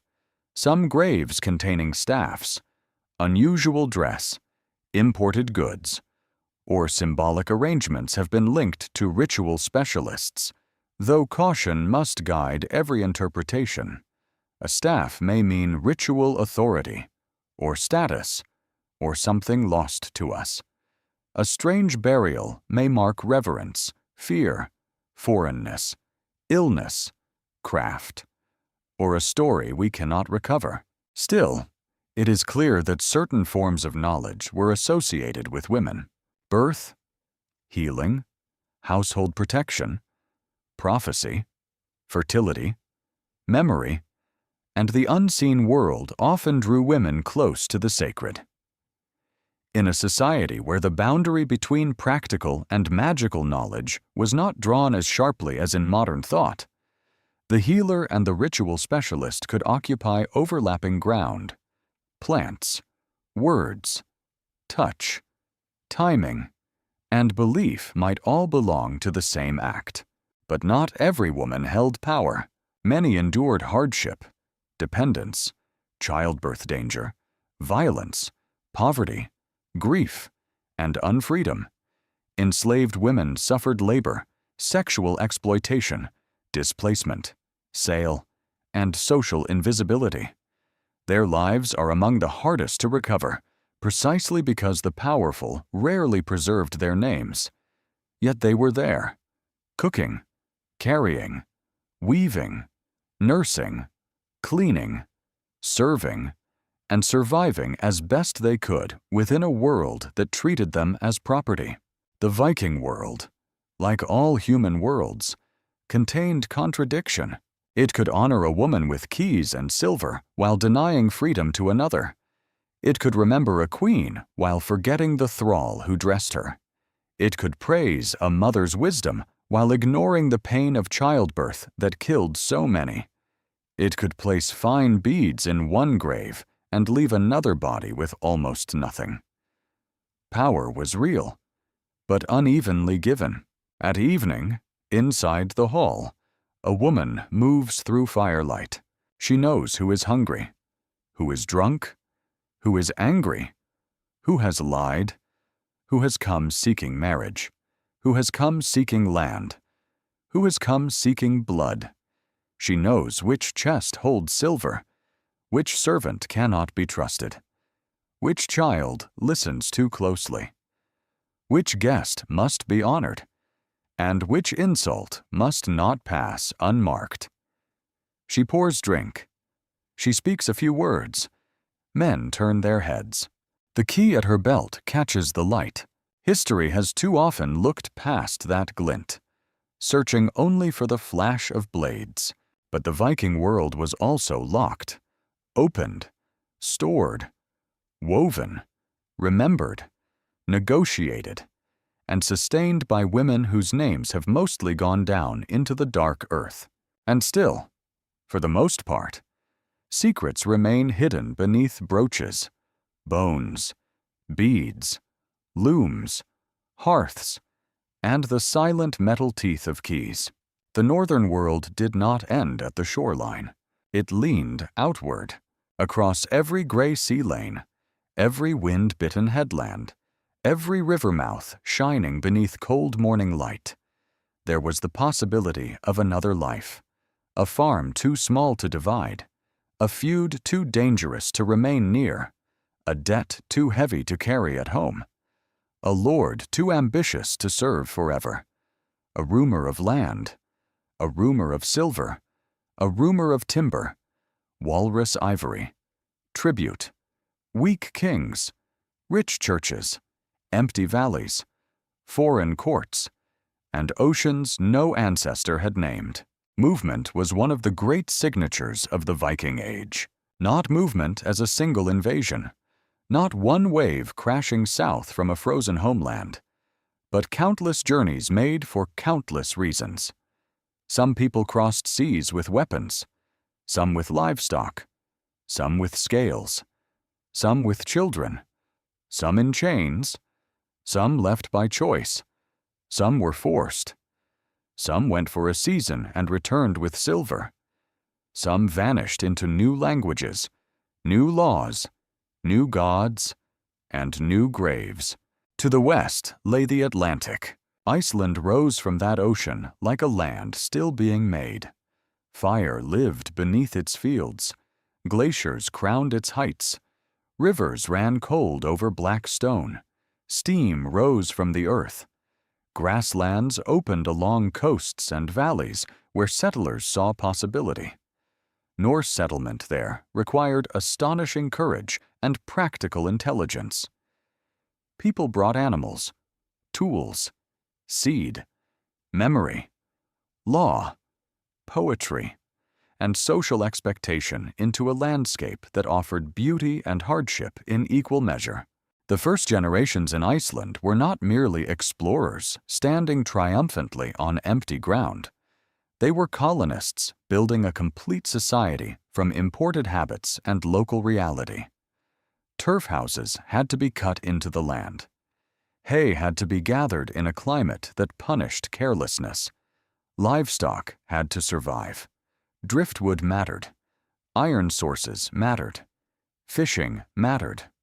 social order mattered intensely because a land without an older royal structure still needed law, marriage, inheritance, and mechanisms for containing violence. The Icelandic assembly tradition became one of the most remarkable political developments of the medieval North. In a broad plain beneath open sky, free people gathered to hear law, settle disputes, form alliances, announce decisions, trade, marry, argue, boast, and remember. It was not democracy in any modern sense. Power still belonged unequally to chieftains, households, and influential families. Yet it was a society where public speech, legal memory, and negotiated authority became essential to survival. Law was not carved into a distant palace. It was spoken before the people and anchored in landscape. Farther west lay Greenland. To imagine Norse Greenland is to imagine human stubbornness at the edge of viability. Settlers built farms in the southwest, where brief summers allowed pasture and hay. They raised cattle, sheep, goats, and other animals, hunted seals, pursued walrus, gathered resources, and maintained a European Christian identity in a place of immense distance. Churches rose there. Graves were dug there. Children were born there who had never seen Norway, Iceland, or Denmark, yet belonged to a world tied to them by ships, memory, trade, and faith. Greenland demanded adaptation. The growing season was narrow. Hay was life. A failed summer could echo through winter as animal death and human hunger. Walrus ivory and hides helped connect the settlements to European markets, but ocean crossings were never guaranteed. Pack ice, storms, shifting trade demand, social choices, and environmental strain all shaped life. Archaeology in Greenland, through animal bones, farm ruins, middens, pollen, isotopes, and climate evidence, reveals not a cartoon of doomed arrogance, but a difficult society making choices under pressure. Beyond Greenland lay the Western Ocean. The Norse reached North America around this age of movement, landing in lands of timber, grass, rivers, and people already living there. Their presence was brief compared with later European colonization, but astonishing in significance. It shows that Viking seafarers crossed the North Atlantic centuries before Columbus, not as mythic supermen, but as skilled navigators using ships, experience, courage, and desperate calculation. They found new shores. They cut timber. They encountered indigenous peoples. They did not build a lasting colony there. Why did they not remain? Perhaps the distance was too great. Perhaps the population base was too small. Perhaps conflict with local peoples made settlement too dangerous. Perhaps the economic reward did not justify the cost. Perhaps Greenland itself was too fragile a platform from which to support Western expansion. The answer is not a single dramatic failure, but a convergence of limits. The Western land was known, touched, and remembered, then left to story, soil, and silence. To the south and west, the Viking world entered older kingdoms. In Ireland, Norse fleets became more than raiders. They founded and developed towns, most famously Dublin, which grew into a major center of trade, power, slavery, and cultural exchange. Irish and Norse worlds fought, married, traded, borrowed, and reshaped each other. The old image of simple invader and victim cannot hold the full complexity. Over generations, identities blended. A person might carry Norse ancestry, Irish alliances, Christian belief, maritime wealth, and local political ambition all at once. In England, Scandinavian settlement transformed whole regions. Fields, towns, law, language, Coinage and lordship absorbed northern influence. Place names still preserve echoes of settlement. Words entered speech. Families intermarried. Armies became communities. Raiders became landholders. Kings fought, paid, recruited, betrayed, and sometimes ruled over them. The line between foreigner and local blurred with time, as it always does when children are born into disputed lands and grow up calling them home. York became one of the great urban centers of this mixed world. Craft, coinage, trade, ecclesiastical life, royal ambition, and Scandinavian influence met in its streets. Archaeological layers reveal leather shoes, wooden buildings, metalworking, textiles, imported goods, animal bones, human waste, and all the stubborn intimacy of city life. A town is not an idea. It is smell, mud, noise, labor, law, hunger, and opportunity packed into narrow space.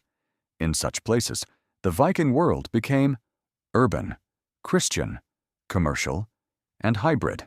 In Francia, northern raiders became something stranger still. They became Normans. Land granted to Scandinavian leaders along the lower Seine became the seed of a new political identity. Within generations, the descendants of raiders adopted the local language, Christianity, continental styles of warfare, aristocratic culture, and new ambitions. Yet memory of northern origin remained useful, sharpened into prestige when needed. The Norman transformation is one of history's great examples of cultural speed. A war band could become a duchy. A foreign elite could become native. A frontier could become a launchpad for conquests far beyond its first borders.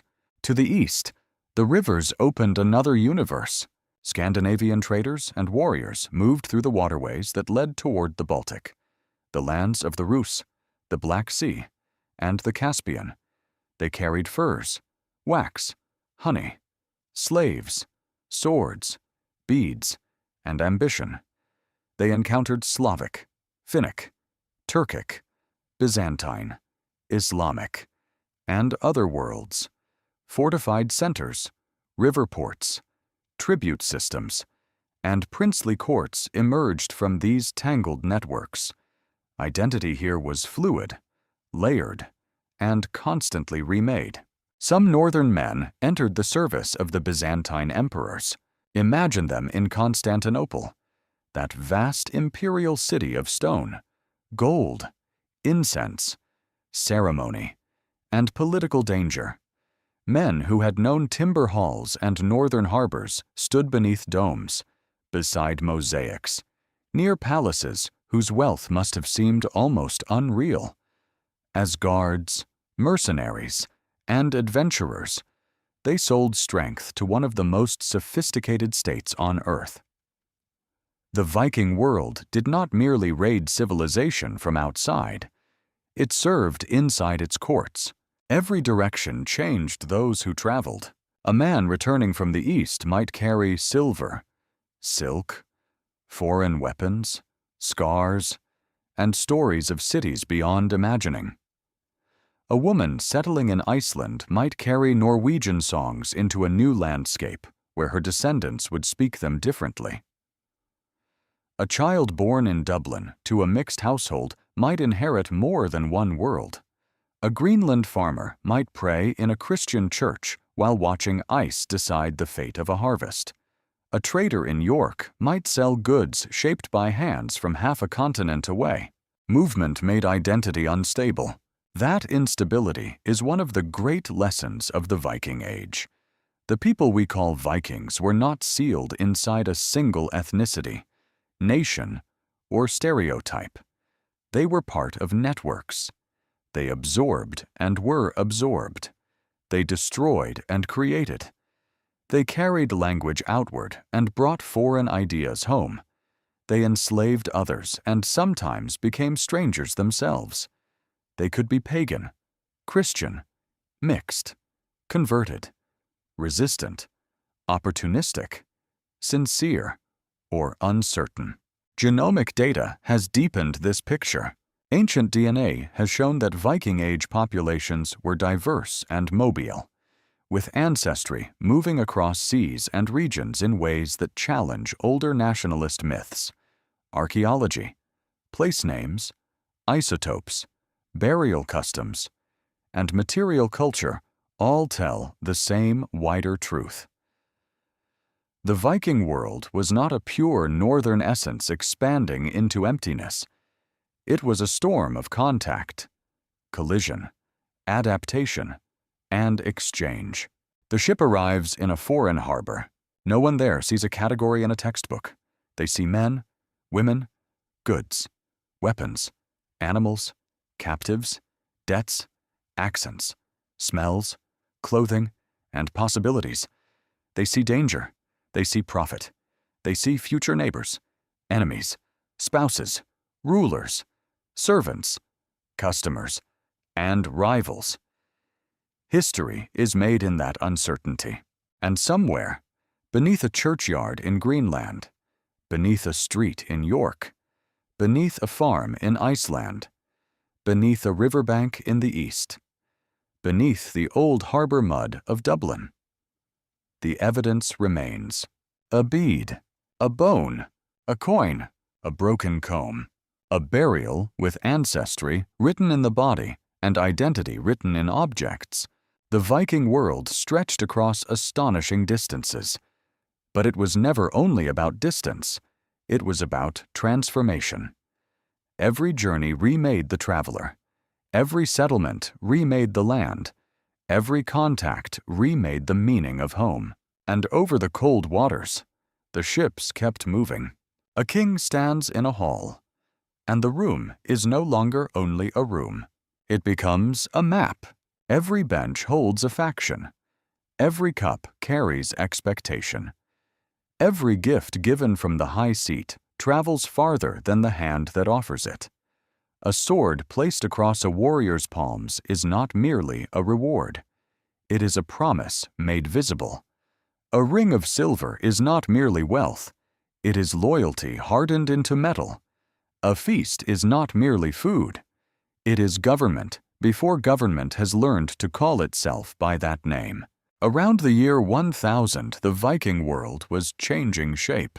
Power that had once moved through chieftains, local magnates, sea kings, war leaders, and household alliances began to gather into larger forms. Kingdoms did not appear fully formed like mountains rising overnight. They were built slowly, violently, unevenly, and often uncertainly. A ruler might claim a land long before every valley, island, harbor, and farm accepted the claim. Royal authority was not a fact simply because a king declared it. It had to be performed, enforced, witnessed, believed, resisted, and performed again. Kingship in the North had deep roots, but its character shifted in this age. The older world allowed many powerful men to behave almost like kings in miniature. A chieftain with ships, followers, land, wealth, and ritual authority could dominate a district. A successful war leader could gather men for raiding and tribute. A family with ancestral prestige could claim influence across generations. But the emerging kings sought something wider. They wanted territory, taxation, church support, law, coinage, towns, and more stable command over violence. This was not merely ambition, it was a new machinery of rule. Ships had made distance negotiable. Trade had concentrated wealth. Christianity had offered international legitimacy and literate administration. Towns had created taxable centers. Coinage made royal authority small enough to pass from hand to hand. Law codes and assemblies could be drawn into broader systems. Fortifications and fleets could make resistance costly. Slowly, the North began to move from a world of competing local powers toward kingdoms that could endure beyond the charisma of one man. Yet the process was never clean. A king might be baptized, but many of his supporters might still think in older sacred patterns. A ruler might issue coins, but silver by weight might continue to matter. A church might stand beside a hall still filled with old poetry. A royal law might reach one district and fail in another. The map of power was patched, negotiated, and contested. Authority spread like frost, touching some places first, leaving others resistant beneath shadow. Christianity became one of the strongest tools in this transformation. For kings, the Church offered more than salvation. It offered sacred kingship, ceremony, written memory, clerical advisors, contact with powerful Christian rulers, and a language of legitimacy that could rise above local kinship. A king who claimed divine favor could present opposition not merely as rebellion against a man, but as resistance to a holy order. Churches became places where royal power could be proclaimed, recorded, and sanctified. But the church was not simply a royal servant. It had its own ambitions, laws, networks, wealth, and authority. Bishops, priests, missionaries, and monastic communities could support kings, challenge kings, shape moral expectations, and connect northern societies to the wider Christian world. The adoption of Christianity pulled Scandinavia more tightly into Europe's diplomatic and ideological web. Marriage alliances, treaties, literacy, saints' cults, relics, church building, and reform all entered the political bloodstream. Conversion also changed time. The week, the feast day, the fast, the saint's day, the church calendar, the rhythm of baptism, marriage, confession, burial, and liturgical celebration altered how communities organized memory. Older seasonal rites did not simply vanish, but new sacred structures increasingly framed public life. The dead moved from mounds and varied grave traditions toward churchyards. The written word began to compete with oral memory. A society that once held law in recited tradition began to set more authority into manuscript, inscription, and charter. Coinage was another quiet revolution. A coin is small, but it carries an enormous idea. It says that authority can mark metal and make that mark meaningful. It says that trust can be stamped. It says that a ruler's name or image can travel far beyond his body. In a world long accustomed to weighing silver, minted coinage helped royal power enter markets, taxes, payments, fines, and gifts. Every coin could become a little announcement of rule. The growth of towns strengthened kings. A dispersed rural society is hard to control. People hidden in valleys, islands, forests, and scattered farms can resist, ignore, or negotiate with distant authority. Towns, by contrast, gather wealth into visible places. They create tolls, markets, workshops, mints, churches, courts, and harbor dues. They invite protection and surveillance at the same time. A king who controls towns controls choke points in the flow of goods, silver, people, and news. War changed as power centralized. The independent raiding bands of earlier generations did not vanish at once, but larger royal armies and fleets became increasingly important. Military violence could be organized toward state building, forts, ships, levies, retinues, and tribute systems allowed rulers to command more than temporary expeditions. A warrior who once sought fortune through private raiding might now serve a king, receive land, defend a town, enforce tribute, or die in a campaign whose purpose was royal consolidation rather than personal plunder. This shift threatened older elites. Local chieftains did not always welcome kings who demanded obedience. taxes, conversion, or military service. Some resisted openly. Others joined the royal project and became its beneficiaries. The clever survived by adapting. A family that once ruled a district through ancestral prestige might accept Christian titles, serve at court, marry into royal networks, donate land to churches, and transform older authority into aristocratic power beneath a king.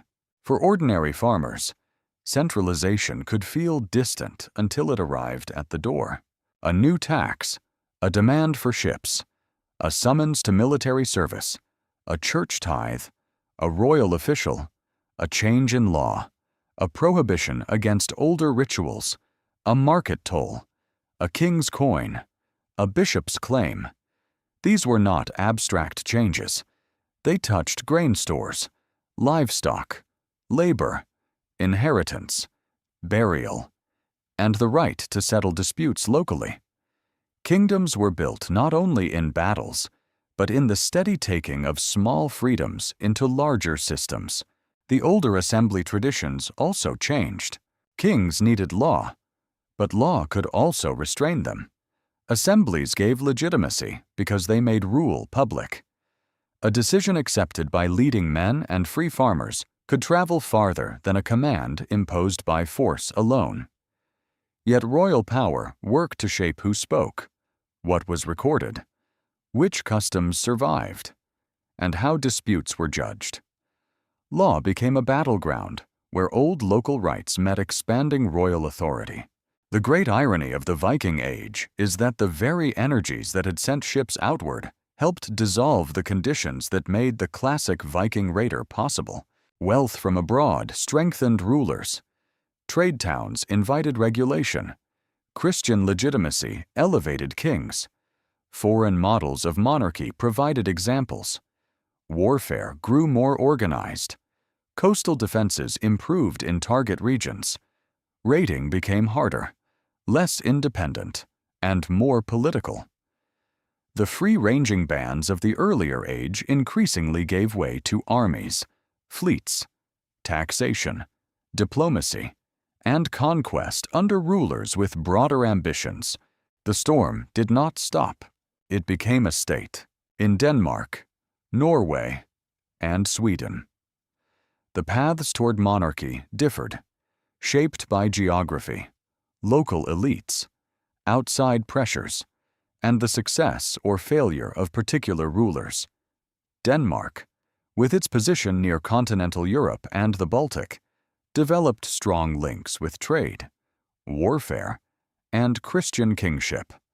Norway, with its fjords and scattered settlements, faced the challenge of binding long coastlines and proud local powers. Sweden's eastern connections and regional diversity created another pattern entirely. There was no single northern script. Royal burial, church building, rune stones, fortresses, ship levies, law codes, and coins all become evidence for this changing order. A rune stone might praise a dead man, proclaim a bridge, mark Christian faith, or declare family status within a new moral landscape. A fortress might reveal the hand of centralized planning. A church might show elite conversion and new ritual geography.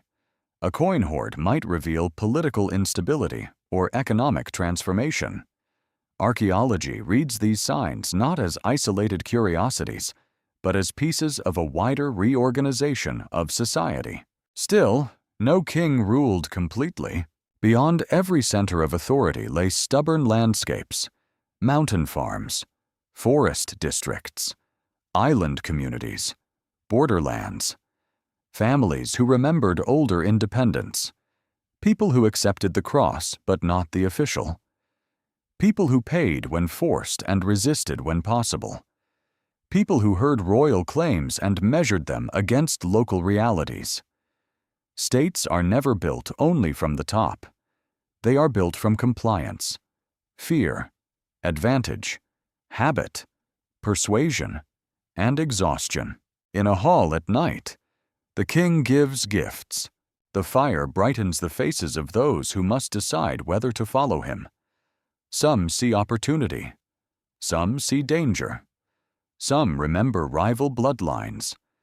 Some think of the church rising near the old sacred place. Some count the silver. Some watch the warriors near the door. Some imagine their sons in royal service, their daughters in strategic marriages, their land protected, their autonomy diminished. A poet speaks. He names ancestors. He praises victory. He folds the ruler into a story larger than the room. This too is politics. A king needs swords, but he also needs memory. He must be placed inside a tale that makes obedience feel ancient, honorable, and inevitable. Without story, power is only fear. With story, power becomes destiny. Yet destiny is always written by survivors. Many claimants failed. Many kings died violently. Many royal projects collapsed, then rose again in another name. The road to monarchy was not a straight road through triumph. It was a track through mud, blood, baptismal water, market silver, family calculation, and burned halls. By 1000 AD, the Viking world had not disappeared, but it had begun to transform from within. The ships still sailed. Warriors still sought fame. Farmers still watched the sky. Traders still weighed silver. Old memories still glowed in winter stories. But new structures were taking hold. The North was entering the age of Christian kingdoms. And with that entrance came both loss and creation. The chieftain's hall did not vanish. It became court, manor, royal seat, episcopal residence, legend, ruin, and buried posthole. The sea kings did not vanish.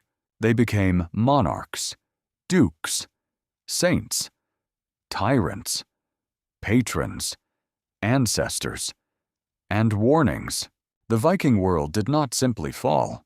It hardened into history. The earth remembers what people forget. Beneath churchyards, farm fields, city streets, river mud, peat bogs, dunes, harbors, collapsed halls, and wind-cut burial mounds, the Viking world remains unfinished.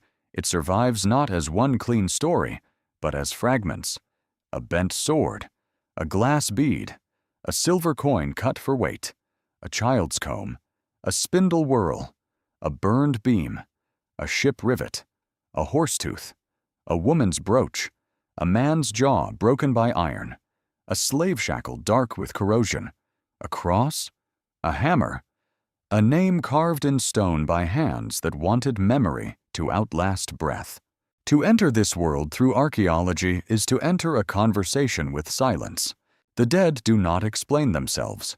The soil does not speak in sentences. It offers patterns, disturbances, residues, alignments, and absences. Stratigraphic excavation follows the order of deposits like pages in a damaged book.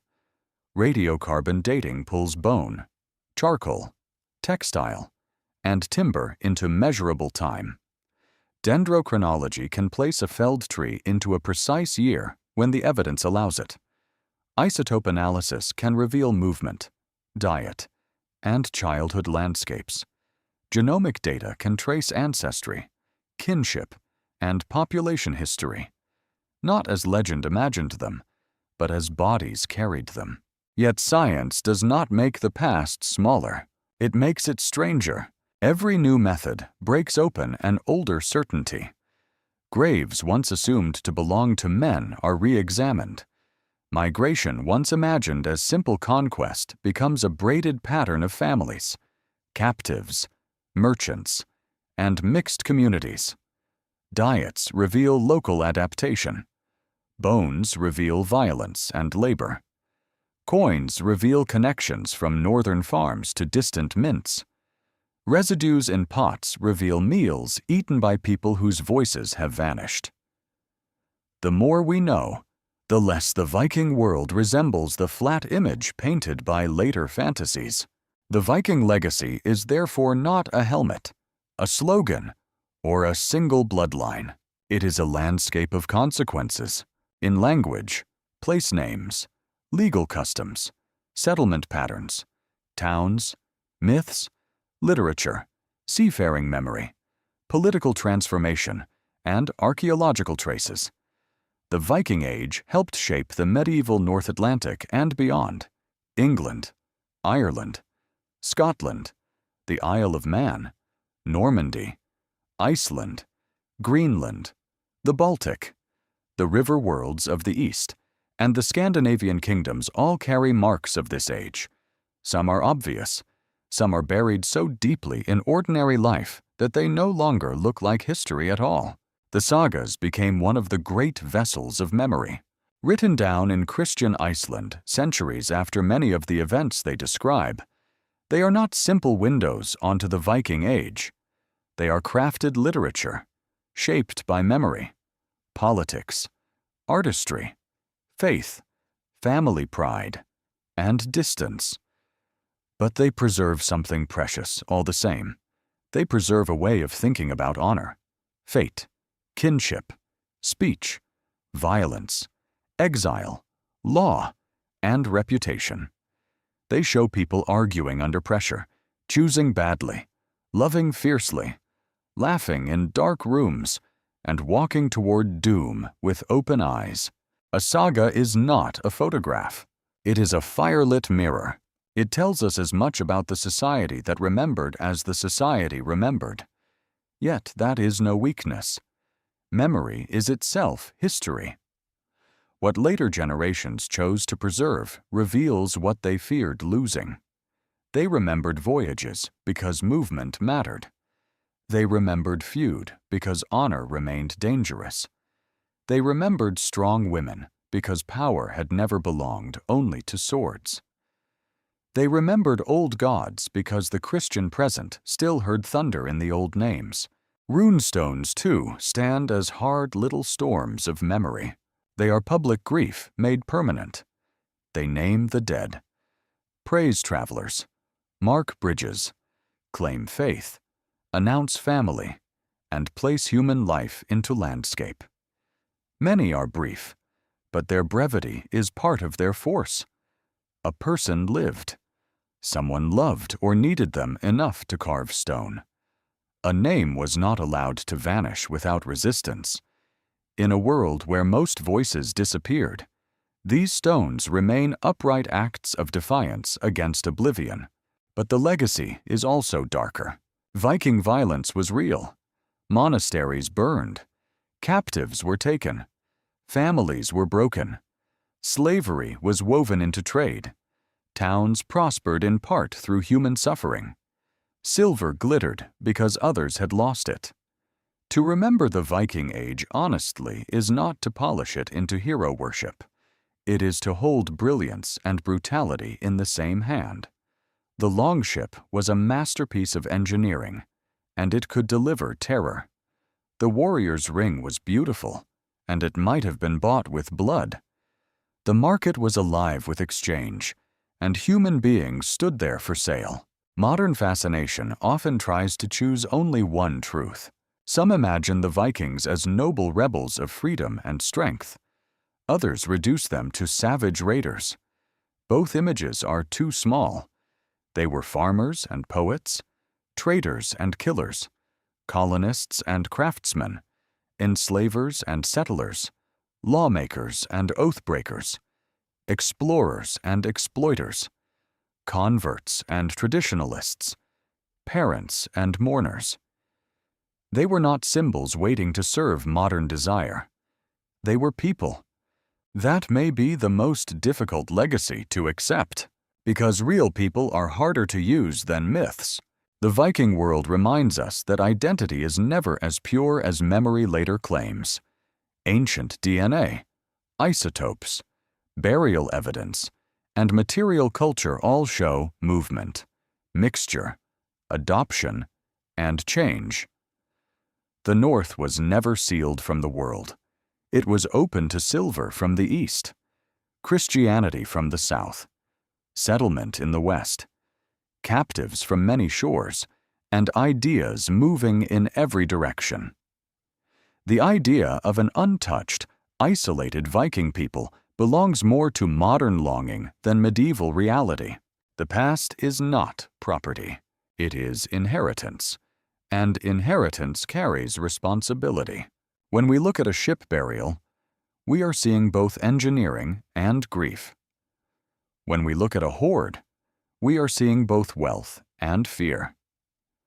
When we look at a weapon wound in bone, we are seeing both conflict and a human body that once felt pain.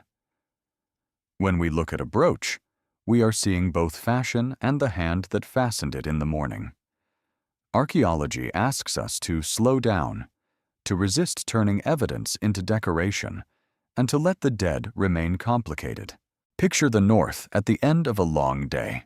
A ruined hall lies beneath grass. Sheep graze where benches once held warriors.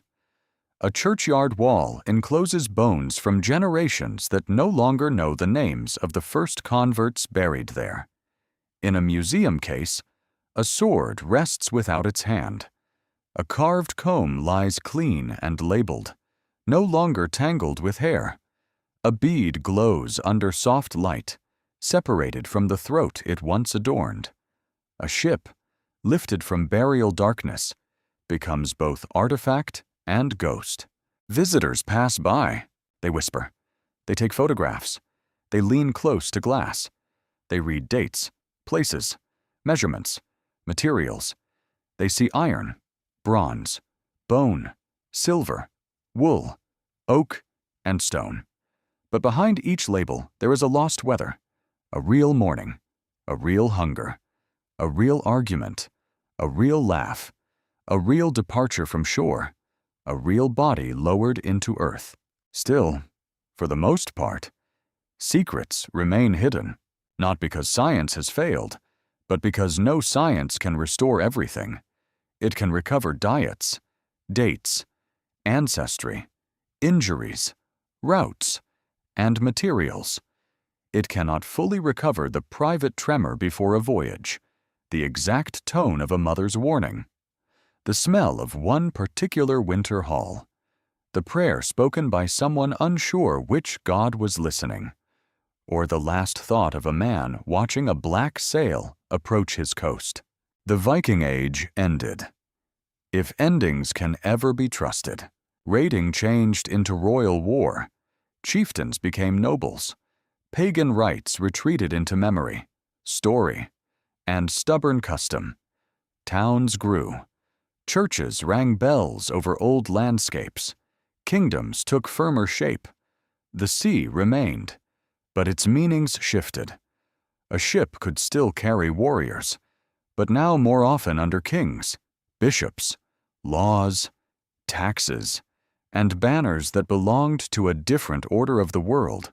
Yet the old wake remains. It remains in the languages people speak without knowing each word's deep voyage. It remains in the names of places. It remains in genetic traces carried quietly through generations. It remains in stories retold around new kinds of fire. It remains in the image of the ship as freedom, danger, and fate. It remains in the fascination that draws us again and again toward the northern sea. And perhaps that fascination endures because the Viking world stands at a threshold we still recognize. Between freedom and order, between violence and law, between old gods and new faith, between home and horizon, between the desire to belong and the desire to leave. They lived at that threshold with extraordinary intensity. They built houses against winter, ships against distance, laws against bloodshed, stories against forgetting, and graves against disappearance. They did not know they were living inside an age that future centuries would name. No one does.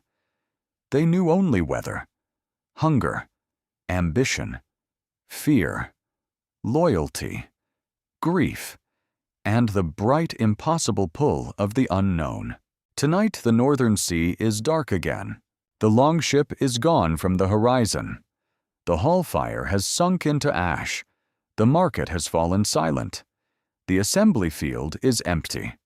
The old gods have become stories, though stories are never harmless things. The kings who rose from storm are dust. The women with keys, the traders with scales, the slaves in chains, the poets, smiths, farmers, sailors, children, queens, killers, and mourners have all passed beneath the earth. But not entirely. A rivet remains. A stone remains. A word remains. A road across water remains in the imagination. And somewhere beneath the northern soil, another discovery waits in darkness, patient as winter, holding its secret until the spade, the brush, the scanner, or the accident of a farmer's plow brings it once more into light. Only time will tell what future discoveries will be made. Until then, we are left standing at the shore, answerless, adrift to ponder, listening to waves move over the old sea roads, and wondering how much of ourselves has also been buried for someone else to find.